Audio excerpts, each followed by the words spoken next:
Sometimes the biggest story in football isn't a touchdown, a blown call, or a crazy highlight. It's a sentence. Just 5 quiet words said in a packed locker room with cameras rolling and a whole team watching.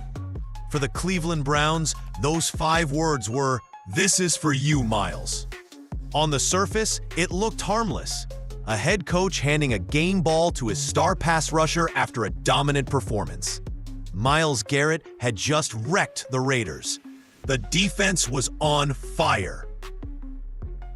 Nobody is arguing he didn't deserve praise, but the problem wasn't who got the ball. It was who didn't.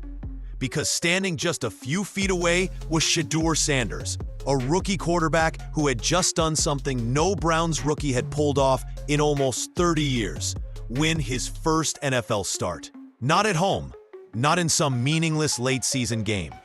On the road, in Las Vegas, under the lights, with the entire football world waiting to see if he was hype or the real thing. He was calm, he was efficient. He only took 1 sack. He helped deliver a 24-10 win that didn't even feel close by the end. That's the kind of night that usually becomes a franchise memory. It's the night you frame the ball, call your family, and start believing this might actually be the beginning of something. And for Shedeur, it should have been exactly that. Instead, the moment passed him by. The cameras captured the coach, the game ball, and Myles Garrett. They didn't capture a ball for the rookie who just snapped a decades-long curse. There was no, "Shedeur, this one's for you too." No public stamp of belief. No clear statement that the Browns had finally found their guy. And that's why those 5 words exploded into something bigger. Because in a building already known for quarterback drama and front office tension, that simple decision didn't feel like a mistake. It felt like a message. When the Browns drafted Shedeur Sanders, he wasn't supposed to be the savior of the franchise. He wasn't the first-round headline or the guy Cleveland moved heaven and earth to get. He came in as the mid-round quarterback with potential, someone the front office wanted to groom behind veterans and let develop quietly. He started the season buried on the depth chart behind guys who already knew the system. The plan was simple: give him time, give him reps, and maybe in a year or 2, he'd get a shot. Then the season fell apart almost instantly. Injuries, inconsistency, and weeks of offensive frustration forced the Browns to do something they didn't expect this early: hand the keys to the rookie.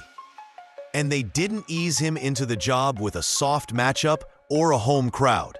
His first NFL start came on the road in Las Vegas, in a loud stadium, with the Raiders desperate to control the narrative. Most quarterbacks crumble in that situation, but Shedeur didn't blink.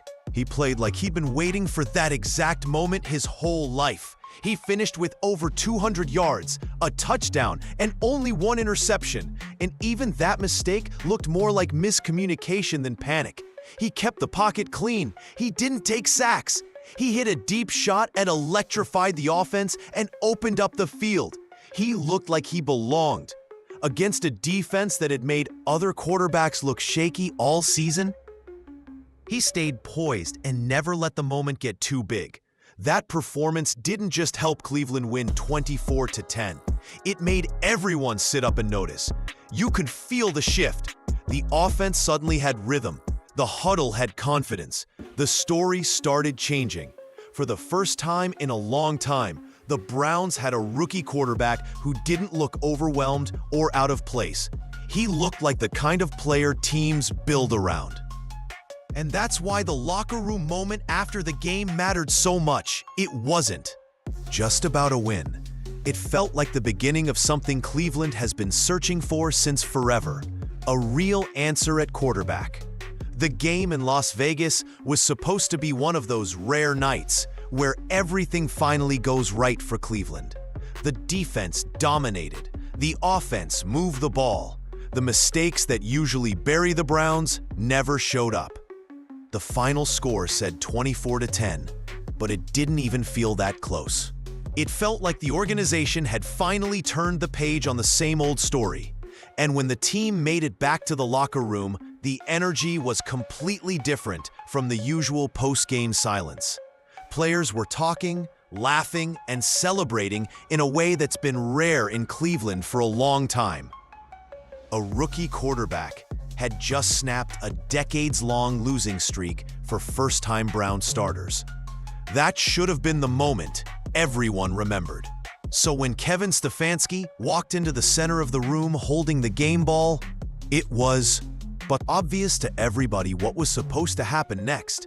Coaches around the league give a game ball to rookie quarterbacks who win their first start because it means something. It's symbolic. It's a way of saying, this is the guy we believe in. But instead of turning towards Shedeur Sanders, Stefanski looked straight at Myles Garrett and said 5 words that changed the entire conversation. "This is for you, Myles." Nobody was mad that Garrett got recognized. He was a monster that night. He deserved credit. But the part that stunned people wasn't what Stefanski did. It was what he didn't do. There was no second game ball, no moment for the rookie who made history, no acknowledgement that the quarterback helped deliver a road win no one expected. And because all of it happened with cameras rolling, that moment didn't stay inside the locker room. It hit social media, went viral within hours, and the comment sections lit up. Fans noticed the awkward silence around Shedeur. Analysts questioned the message it sent. Former players pointed out how unusual it was to leave a rookie out of the moment. The gesture came off cold, intentional, and strangely personal.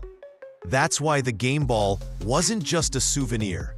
It became the spark that made everyone wonder if Cleveland has a bigger problem brewing beneath the surface. If the locker room moment had been the only awkward part of the night, people probably would have moved on. Fans would have debated it, argued online, and then the next game would have taken over the headline. But then Monday came, and that's when this small controversy turned into something no one could ignore anymore. Kevin Stefanski walked into his press conference knowing exactly what question was coming. The only thing anyone wanted to talk about was that game ball. The reporters weren't interested in stats, injuries, or the schedule. They wanted to know one thing: why? Didn't Shedeur Sanders get recognized after making history? This was Stefanski's chance to settle everything with a single sentence. He could have said, "We were locked into the moment," or "I should have acknowledged Shedeur too." It would have been over right there. Instead, he danced around the question. He talked about how the Browns always highlight players. He talked about the big plays on defense. He talked about special teams. He talked about Myles Garrett. He talked about almost everything except the quarterback the question was actually about. But the part that really set people off wasn't the deflection. It was the wording. In that entire answer, he never said Shedeur Sanders' name. Not once. He called him the rookie and the quarterback. He talked about the win, the effort, the team, but he skipped the one name everyone wanted to hear. The silence was louder than anything he actually said. Fans saw it. Analysts saw it. Even former players pointed it out. It didn't sound like a coach who believed in his guy. It sounded like someone keeping his distance. For a franchise trying to build confidence around a young quarterback, that type of answer felt cold and calculated. It fed into every theory that Stefanski didn't want Sanders in the first place. That press conference didn't calm the controversy. It poured gasoline on it, and it left people asking a question that's far more damning than anything about a game ball. If a coach can't even say his quarterback's name, does he actually believe in him? While everyone was glued to the game ball moment, something much bigger happened quietly in that same locker room. It didn't happen on camera. It didn't happen on the podium. But the people who saw it knew exactly what it meant. After the celebration started to wind down, Andrew Berry, the Browns' general manager, walked straight towards Shedeur Sanders. It wasn't a quick congratulatory tap on the shoulder or a professional handshake. It was a real embrace. The kind of hug you give someone when you're not just happy for them, you're proud of them. That small gesture spoke louder than any speech. Barry wasn't just telling Sanders good job, he was telling the entire organization, this is my guy. It mattered because Barry is the one who took a chance on Shedeur. He drafted him when most teams kept passing. He put his reputation on the line. He saw something not everyone believed in yet. So when he hugged that rookie quarterback, it wasn't just personal. It was symbolic. It said, I have your back. At the exact moment, the head coach seemed to keep his distance. And people noticed. Players noticed. Staff noticed. Reporters noticed. It wasn't a private moment buried in a hallway. It was a public signal that the front office and the coaching staff weren't as aligned as they claimed to be. On one side, you had a coach who barely mentioned Sanders' name. On the other, the general manager who treated him like the future. Suddenly, the story wasn't just about a game ball. It was about control. It was about belief. It was about which leader in the building was willing to plant a flag next to the rookie quarterback. Because when a GM hugs a player like that, it isn't just emotion, it's a message to the locker room. You're not just some fill-in starter. You're part of our plan. And that's when everyone realized something much bigger was going on. This wasn't an awkward moment between a coach and a quarterback. It was the first public sign that Cleveland might be split into two very different visions of the future. Once those two moments, the game ball and the hug, hit social media, the narrative shifted fast. It wasn't just about who deserved a souvenir anymore. Suddenly, every whisper coming out of the building started to sound a lot louder. And that's when the conversation turned into something much bigger than a locker room scene. Because the more people talked, the more it looked like there might be two different philosophies battling for control of the Browns' future. Rumors started circulating online and across sports talk shows that Kevin Stefanski and Andrew Barry weren't on the same page about Shedeur Sanders. Nobody from the organization has confirmed that publicly, but the speculation makes sense if you look at the patterns. Reports claim the front office sees Sanders as the long-term answer, a quarterback with poise, maturity, and the potential to finally break the cycle. Meanwhile, some insiders believe the coaching staff preferred a different style of quarterback earlier in the season, someone who fit the system without forcing changes. None of this is proven, it's just the kind of chatter that spreads when there's an unexpected decision and a confusing explanation. But when a team has been through years of quarterback drama, the smallest crack in the foundation gets magnified. Fans noticed the hesitation. Analysts pointed out the difference in body language. Former players said it didn't look like the organization was unified, and hovering over all of it is the Browns' history. This franchise has been through front office power struggles before. They've made bold quarterback decisions that didn't always feel like everyone agreed. That's why this moment feels different. Not because there's a confirmed feud, not because someone got exposed, but because the signs are too hard to ignore. There's the GM showing support publicly. There's the coach giving careful answers. There's the rookie in the middle. Even if it's only perception, that's dangerous. Teams don't fall apart because of one disagreement. They fall apart when the most important people in the building stop seeing the same future. And that's exactly what people are starting to believe is happening in Cleveland right now. The most surprising part of this entire situation is that Shedeur Sanders hasn't added to the drama at all. In a league where rookies often get overwhelmed or emotional when things get complicated, he has done the exact opposite. He hasn't thrown subtle shots on social media. He hasn't hinted at frustration during interviews. When a reporter tried to stir the pot by asking if he felt sabotaged, Shedeur didn't take the bait. He shut it down, saying he was focused on winning and improving. That alone tells you everything about his mindset. But that doesn't mean he's blind to what's happening. Shedeur has spent his entire football life dealing with people who doubt him because of his last name. At Jackson State and Program, Colorado, he heard the same questions. Is he only here because of his father? Is he really NFL ready? He answered those doubts with his play. He faced huge expectations at every level and always had to prove he earned his spot. So the politics in Cleveland aren't new to him. They're just louder. And now he's walking into a situation that could either make him or break him. Young quarterbacks don't fail because they lack talent. They fail when the organization around them isn't aligned. They fail when leadership can't decide who they want to build around. They fail when one side of the building believes in them and the other side keeps hesitating. Here's the crazy part. Shedeur is doing everything right. He won his first start on the road. He played with maturity and poise. He handled the media perfectly. He's earning respect inside that locker room. But he still finds himself stuck between two competing visions of what the Browns should be. He's not fighting for the starting job anymore. He's fighting for clarity. He needs a team that believes in him the same way he believes in himself.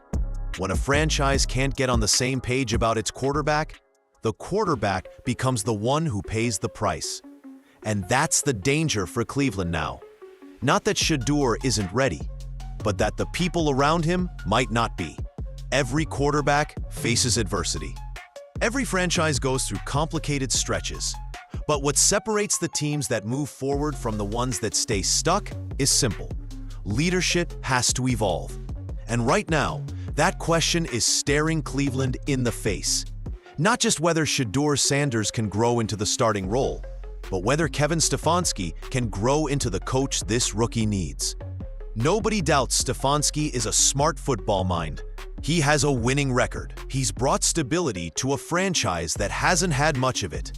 But even great coaches hit a point where they have to change their approach.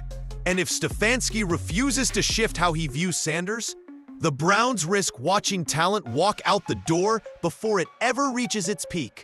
Because no quarterback, not even the most gifted prospect, can develop in a system where the coach isn't fully invested.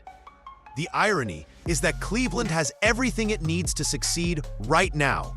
A young quarterback with real potential, a defense that can control games, a general manager who wants to build for the future.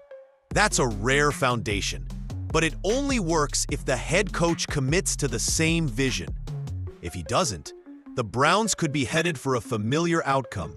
A divided organization, an uncertain identity, and another missed opportunity. So what happens if Stefanski refuses to change? The answer isn't complicated. The front office steps in. General managers don't build around quarterbacks halfway.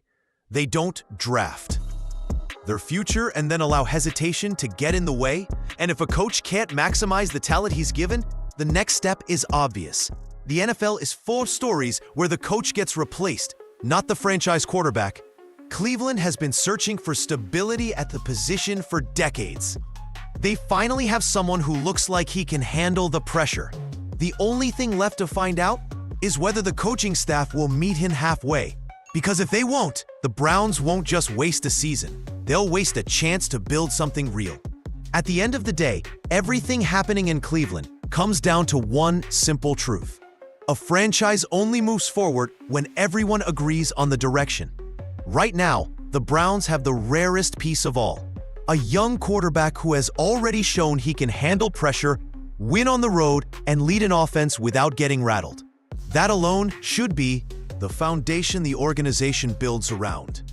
The problem isn't talent. It isn't roster strength.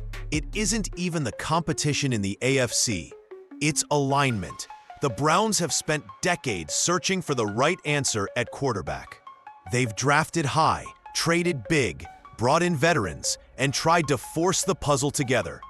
And finally, when a rookie steps onto the field and delivers the kind of moment fans have been waiting nearly 30 years for, the franchise can't afford confusion, hesitation, or internal conflict. Because this league doesn't reward teams for playing it safe. It rewards teams that commit to their identity. If Kevin Stefanski wants to be part of this future, he has to do something bigger than draw up game plans. He has to show the same belief in Shedeur Sanders that the front office and locker room have already shown. He has to stop protecting his system and start supporting the quarterback who just proved he belongs. That single decision, more than any play call, will decide where this franchise goes next. And if he can't do that, the Browns won't let the opportunity slip away. Coaches come and go in the NFL. Quarterbacks who can change a franchise rarely do. Cleveland has a chance to finally get this right. A chance to stop rewriting the same story every few years.